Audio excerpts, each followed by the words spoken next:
Hello dear students, welcome to my channel easy pharma with Kalyani. आज के हमारे इस वीडियो में देखने वाले हैं हम यूवी स्पेक्ट्रोस्कोपी के बारे में। तो उसका introduction, principle, Beer's Lambert's law जो इसमें आता है, electronic transition, types of absorption bands, absorption and intensity shift का जो कनेक्शन है वो, इंस्ट्रूमेंटेशन, वर्किंग एंड एप्लीकेशन जो है इस वीडियो में हम कवर करने वाले हैं। तो वीडियो को जो है एंड तक जरूर देखिएगा और एक लाइक जरूर करेगा। तो यूवी विजिबल स्पेक्ट्रोस्कोपी, तो देखिए स्पेक्ट्रोस्कोपी जो स्पेक्ट्रोस्कोपी के टाइप में आता है हमारा यूवी विजिबल स्पेक्ट्रोस्कोपी। तो सबसे पहले स्पेक्ट्रोस्कोपी यानी क्या होता है? Spectroscopy means the molecule analysis with the help of light. हम स्पेक्ट्रोस्कोपी में मॉलिक्यूल का एनालिसिस करते हैं बाय यूजिंग द लाइट। जो लाइट है in the form of the electromagnetic radiations के फॉर्म में होनी चाहिए। तो देखिए यूवी विजिबल स्पेक्ट्रोस्कोपी की पर्टिकुलर वेवलेंथ होती है, उसी के डिपेंड पे जो है इलेक्ट्रोमैग्नेटिक रेडिएशन एब्जॉर्ब होती है। तो यूवी विजिबल स्पेक्ट्रोस्कोपी की जो रेंज है वेवलेंथ की वो है 200 टू 800, यानी 200 टू 400 में आपकी यूवी स्पेक्ट्रोस्कोपी आती है, तो 400 टू 800 में विजिबल स्पेक्ट्रोस्कोपी आपकी वो मॉलिक्यूल्स आते हैं। अगर 200 नैनोमीटर से आपकी वेवलेंथ जो है वो कम आ रही है तो वहाँ वैक्यूम यूवी स्पेक्ट्रोस्कोपी होती है। अगर 800 से ज्यादा जा रही है आपकी वेवलेंथ तो वहां होता है फार यूवी। तो ये इस पर भी जो है आपको क्वेश्चंस पूछा जा सकता है इन जनरल। तो ये चीजें आपको वेवलेंथ के बारे में याद रखनी है। तो वेवलेंथ वगैरह का क्या होती है ये हमने पहले ही वीडियो में जो इंट्रोडक्शन टू स्पेक्ट्रोस्कोपी था वहां कवर किया गया है। अगर अभी तक आपने वो नहीं देखा तो पहले बार देख लीजिए और उसके बाद में यूवी विजिबल स्पेक्ट्रोस्कोपी के वीडियो को देखिए। तो देखिए इसका प्रिंसिपल क्या है। The principle of UV visible spectroscopy is based on the principle of absorption of ultraviolet light और the visible light by a chemical compound which result in the production of distinct spectra. तो हमने उस video में देखा था कि जो spectroscopy है दो पार्ट में डिवाइड की गई है, based on the absorption and the emission. तो यहाँ जो यूवी विजिबल स्पेक्ट्रोस्कोपी में जो मेन फिनोमेना है दैट इज द एब्जॉर्प्शन। तो हमारा जो सैंपल होता है वो अल्ट्रावायलेट लाइट या विजिबल लाइट जो होती है उसको एब्जॉर्ब करता है और रिजल्ट देता है डिस्टिंक्ट यानी स्पेक्ट्रा के फॉर्म में आपको रिजल्ट मिलता है। उसी की वजह से जो है आपको कंपाउंड को एनालिसिस कर सकते हैं। तो ये है बेसिक प्रिंसिपल, जिसमें आपको सिंपल से क्या याद रखना है, it is based on the principle of absorption of UV visible spectroscopy है तो कौन से लाइट एब्जॉर्ब करेंगे, अल्ट्रावायलेट लाइट और the visible light by chemical compound. कौन एब्जॉर्ब करेगा, तो हमारा जो केमिकल कंपाउंड यानी सैंपल जो हमें रिजल्ट देता है which result in the production of distinct spectra. तो ये हो गया basic principle. UV spectroscopy uses the ultraviolet light to determine the absorbency of the substance। तो ये जो है डिटरमाइन करता है हमारा सब्सटेंस कितनी लाइट एब्जॉर्ब करती है वो। ये जो हमारे 200 टू 400 नैनोमीटर है वो कलरलेस कंपाउंड के लिए होती है, तो 400 टू 800 नैनोमीटर वाले जो है वो कलरफुल कंपाउंड के आइडेंटिफिकेशन के लिए रेंज होती है। तो इसमें देखिए आपको 7 कलर जो हम विबग्योर बोलते हैं उसकी according to colour different wavelength भी है, तो इस पर भी क्वेश्चंस आपको पूछा जा सकता है। तो देखिए यहाँ विजिबल स्पेक्ट्रम में जो हम आंखों से कलर लाइट वाले देख सकते हैं वो 400 टू 800 है, हमने यहाँ बताया था। तो देखिए यहाँ ऑयलेट कलर जो होता है वो 400 टू 420 नैनोमीटर होता है, इंडिगो कलर 420 टू 440 नैनोमीटर होता है, ब्लू कलर के लिए 440 टू 490, ग्रीन के लिए 490 टू 570, येलो के लिए 570 टू 585, ऑरेंज के लिए 585 टू 620 एंड रेड जो लास्ट कलर होता है उसके लिए होता है 620 to 780 nanometre of the wavelength. इसमें जो है आपको बियर्ड्स लैम्बर्ट्स लॉ होता है जिस पर भी आपको क्वेश्चंस या फिर ये लॉ क्या है इस पर क्वेश्चंस आ सकता है। तो बियर लैम्बर्ट्स लॉ क्या है? The Beer Lambert's law state that the absorbance of the solution is directly proportional to the concentration of absorbing species in the solution and the path length। तो हम जिस solution का UV करते हैं, UV spectroscopy करते हैं, तो उसका एब्जॉर्प्शन जो होता है वो डायरेक्टली प्रोपोर्शनल होता है किसके साथ, तो हमारा जो कॉन्सेंट्रेशन हाई कॉन्सेंट्रेशन होगा तो हाई एब्जॉर्प्शन होगा, और उसकी जो पाथ लेंथ होती है उस पर डिपेंड करता है, यानी डायरेक्टली प्रोपोर्शनल है हमारे जो एब्जॉर्बेंस है वो डायरेक्टली प्रोपोर्शनल होते हैं concentration and the path length पे। तो ये है बेसिक बीयर्ड्स-लैम्बर्ट्स लॉ। इसको जो है आप इस ग्राफ से भी याद रख सकते हैं। एक ग्राफ देखिए, जब जब हम डायरेक्टली प्रोपोर्शनल बोलते हैं तो स्ट्रेट लाइन यानी इंक्रीज हो रहा है। हमारे एब्जॉर्प्शन जो है कॉन्सेंट्रेशन जब इंक्रीज हो रहे हैं तो एब्जॉर्बेंस भी इंक्रीज हो रहा है। तो ये आपका जो होता है बीयर्ड्स-लैम्बर्ट्स लॉ का जो है ग्राफ होता है। इसमें होता क्या है, तो जो हमारी लाइट है वो पास हो रही है तो सैंपल में जो कॉन्सेंट्रेशन होता है मॉलिक्यूल्स का उस पर डिपेंड है। अगर ज्यादा कॉन्सेंट्रेशन है तो ज्यादा एब्जॉर्प्शन होगा, कम है तो कम एब्जॉर्प्शन होगा। इसके लिए जो है यहाँ इक्वेशन भी है, A equals to epsilon B C. जो इप्सिलॉन है वो है कांस्टेंट, बी यानी होता है path length, distance light passes through the solution, उसका डिस्टेंस जो लाइट हमारी पास हो रही है सॉल्यूशन से। सी यानी होता है कॉन्सेंट्रेशन ऑफ सॉल्यूशन, जो हमारे सॉल्यूशन का कॉन्सेंट्रेशन होता है, यानी हमारा जो एब्जॉर्बेंस है वो इक्वल्स टू है concentration and the path length पे। तो यही बेसिक फिनोमेना है हमारे बीयर्ड्स-लैम्बर्ट्स लॉ का। इलेक्ट्रॉनिक ट्रांजिशन है इसमें, जिसमें जब हमारी जो लाइट होती है हमारे कंपाउंड पे पड़ती है तो हमारा जो कंपाउंड है लो एनर्जी वाला होता है तो वो एनर्जी एब्जॉर्ब करता है और हाई एनर्जी फॉर्म में कन्वर्ट होता है। तो ये बेसिक फिनोमेना होता है एनर्जी डिफरेंस का इलेक्ट्रॉनिक ट्रांजिशन में। तो इलेक्ट्रॉनिक ट्रांजिशन क्या है, तो electronic transitions are when electrons in atom और a molecule move from one energy level to the another. तो इलेक्ट्रॉनिक ट्रांजिशन में वन एनर्जी लेवल का अनदर एनर्जी लेवल में कन्वर्ट होना मॉलिक्यूल का, उसे बोला जाता है electronic transition. It occur in the atom and a molecule due to the absorption or emission electromagnetic radiation। जो हमारी पर्टिकुलर लाइट होती है जिसे हम इलेक्ट्रोमैग्नेटिक रेडिएशंस बोलते हैं, उसके एब्जॉर्प्शन या फिर इमिशन पे हमारा जो है इलेक्ट्रॉनिक ट्रांजिशन होता है एटम्स का। तो इसमें ट्रांजिशन के कुछ टाइप्स भी है यूवी स्पेक्ट्रोस्कोपी में। In UV spectroscopy molecule undergo the electronic transition involving sigma, pi and n electrons. There are four types of electronic transitions like a sigma, sigma stars transition, n to sigma, n to pi and pi to pi transition। तो ये main 4 types है हमारे electronic transition के UV spectroscopy के under में आते हैं। तो ये है हमारा चार्ट, देखिए आपको यहाँ वेवलेंथ की रेंज भी दिखाई दे रही है। ये देखिए वैक्यूम यूवी, यूवी एंड यहाँ विजिबल। तो डिफरेंट डिफरेंट कंपाउंड के लिए डिफरेंट डिफरेंट ट्रांजिशंस होते हैं। जैसे कि अल्केन्स के लिए देखिए sigma to sigma star transitions है। Oxygen, nitrogen, sulphur and halogen वाले वो कंपाउंड होते हैं, उसके लिए ये n टू सिग्मा स्टार वाला ट्रांजिशंस होता है। पाई टू पाई स्टार वाला जिसमें आइसोलेटेड पाई होता है वो अनसैचुरेटेड अल्केन के लिए। पाई टू पाई स्टार जो है 3 कैटेगरी में है, isolated pi, dienes pi and the conjugated pi. तो इसमें aromatic, dienes and unsaturated alkanes आते हैं। वो यूवी के अंडर में जो सैंपल्स आते हैं वो हो गए। और विजिबल में जो आता है वो होता है n टू पाई स्टार, जिसमें आपके कार्बोनिल कंपाउंड जो होते हैं वो सभी आते हैं। तो ये है electronic transition.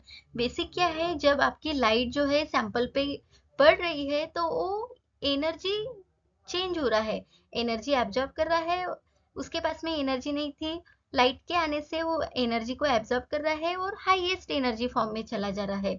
That is the electronic transition. और इसमें 4 टाइप्स आपको याद रखनी है।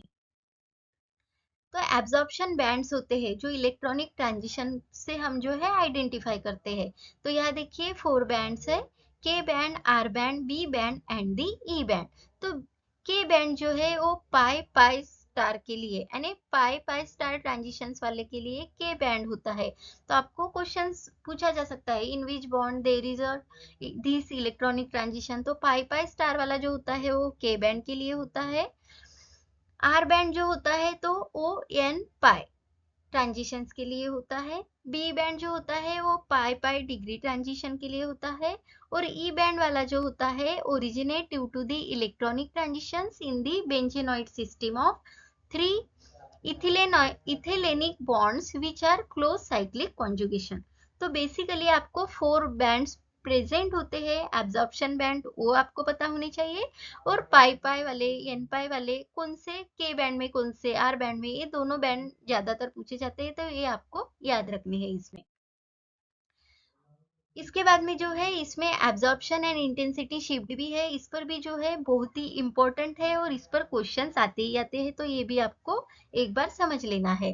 तो यहाँ देखिए आपको ग्राफ दिखाई दे रहा है एब्जॉर्बेंस टू दी वेवलेंथ, यानी यहाँ आपकी वेवलेंथ इंक्रीज हो रही है तो ऊपर आपकी जो है एब्जॉर्बेंस इंक्रीज हो रही है।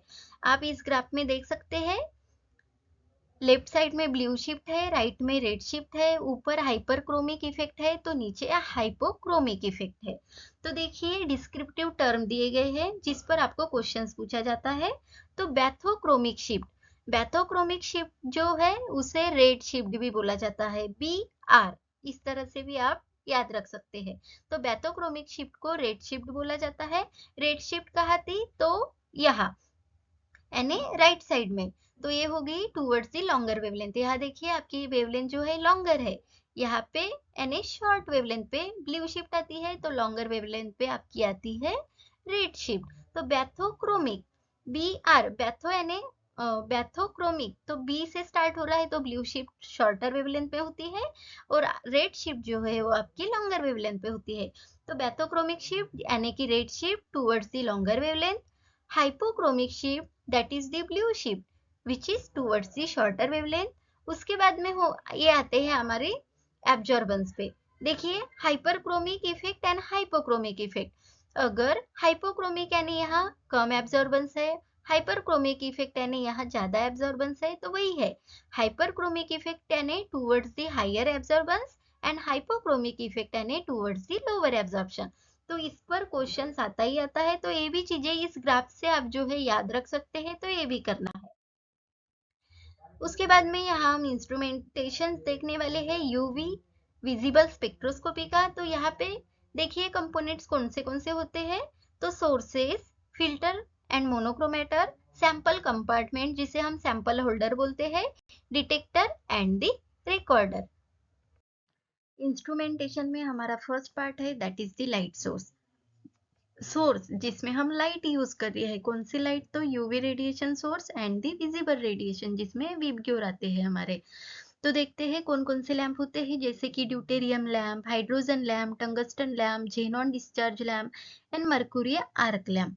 ये जो है लैंप हम वेरियस यूवी रेडिएशन सोर्सेस में यूज करते हैं। तो विजिबल रेडिएशंस में भी हम जो है टंगस्टन लैंप जो ऊपर भी था, mercury vapour lamp and extra में कार्बोनॉन लैंप हम जो है यूज करते हैं।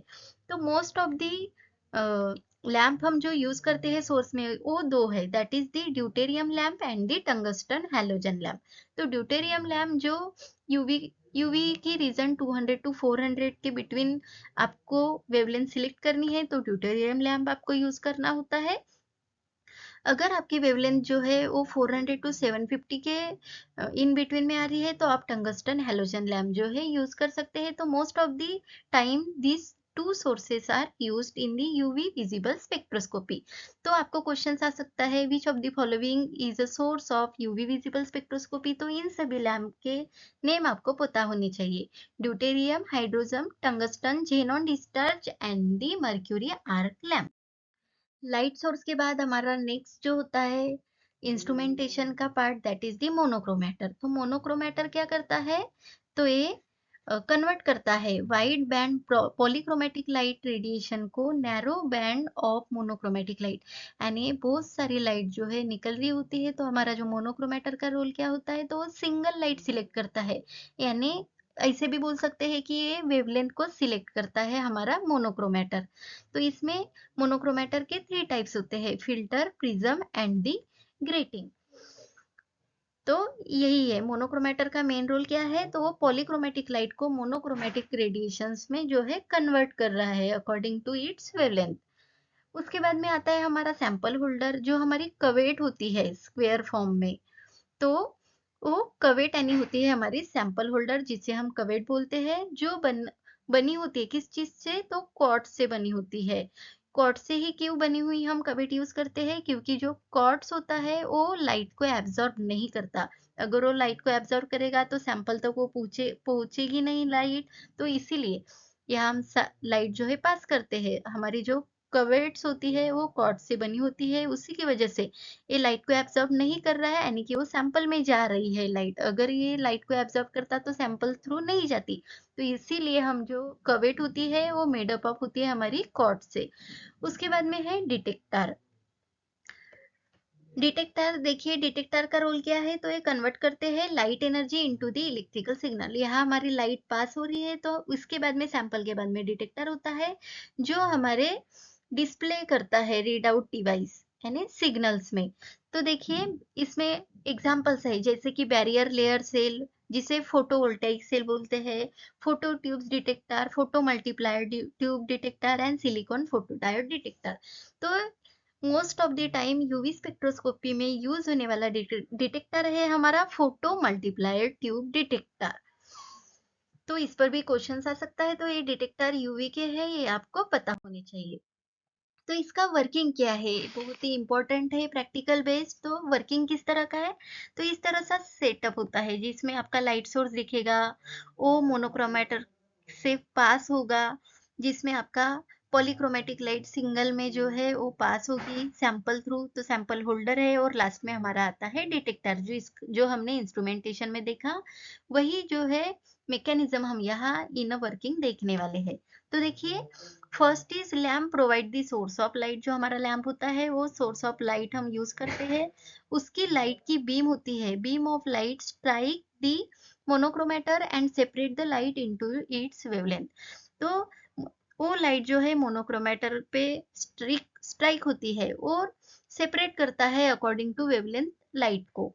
Then light interact with the sample. उसके बाद क्या होता है? तो हमारे सैंपल में जो कॉन्सेंट्रेशन मॉलिक्यूल है उसके साथ इंटरैक्ट होता है।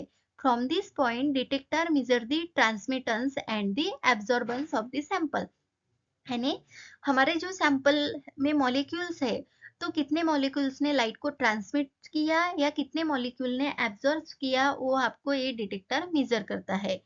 ट्रांसमिटेंस जो होता है refer to the amount of light that passes completely through the sample. Transmittance यानी जो डायरेक्टली पास हो रही है, एब्जॉर्ब नहीं हो रही है, वो होता है ट्रांसमिटेंस। एंड जो एब्जॉर्बेंस होती है वो मेजर करती है लाइट जो एब्जॉर्ब की है सैंपल ने वो।